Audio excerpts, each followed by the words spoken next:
اعوذ باللہ من الشیطان الرجیم بسم اللہ الرحمن الرحیم واتم الحج والعمرۃ للہ۔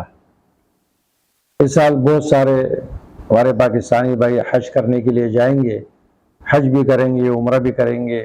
یہ بہت بڑی سعادت ہے، اللہ تبارک و تعالیٰ ان کا حج و عمرہ قبول فرمائے۔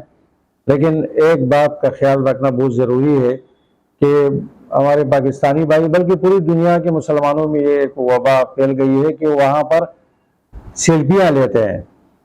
طواف کے وقت بھی سیلفی، مینا میں، عرفات میں، اور ہر عبادت کے مقام پر جو دعا مانگنے کا مقام ہوتا ہے، اللہ تبارک و تعالیٰ کی طرف متوجہ ہونے کا وقت ہوتا ہے، اس میں وہ سیلفیاں لیتے ہیں۔ تو عبادت کے مقام پر سیلفیاں لینا بعض علماء نے اس کو بالکل حرام قرار دیا ہے، اور یہ انتہائی ایک قبیح فعل ہے کہ جہاں انسان دعا مانگتا ہے، اللہ کی طرف متوجہ ہوتا ہے، یہ وہاں پر کیا کرتا ہے؟ سیلفی لیتا ہے۔ دوسری بات یہ ہے کہ یہ سیلفی اس لیے لیتا ہے کہ یہ یادگار رہے ہمارے پاس، یادگاری کے طور پر تصویریں بنانا، اور خاص طور پر حج جیسی عبادت کی، یہ بھی انتہائی خطرناک عمل ہے۔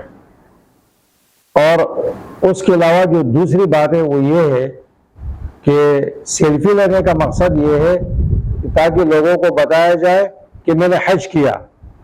تو اللہ تبارک و تعالیٰ نے یہ ارشاد فرمایا وَأَتِمُّ الْحَجَّ وَالْعُمْرَةَ لِلَّهِ، حج و عمرہ مکمل کرو اللہ کے لیے، اللہ کے رضا کے لیے، نہ کہ لوگوں کو دکھانے کے لیے۔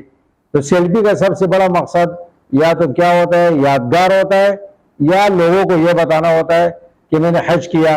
تو اس میں تو ریاکاری ہو گئی، اور جس عبادت میں ریاکاری آ گئی تو سارا ثواب ختم۔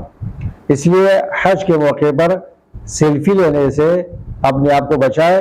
موبائل ضرور لے جائے، کام کی چیز ہے اور بہت سارے امور اس سے وابستہ ہے، لیکن وہاں عبادت کی طرف توجہ کرے، سیلفیاں نہ لے۔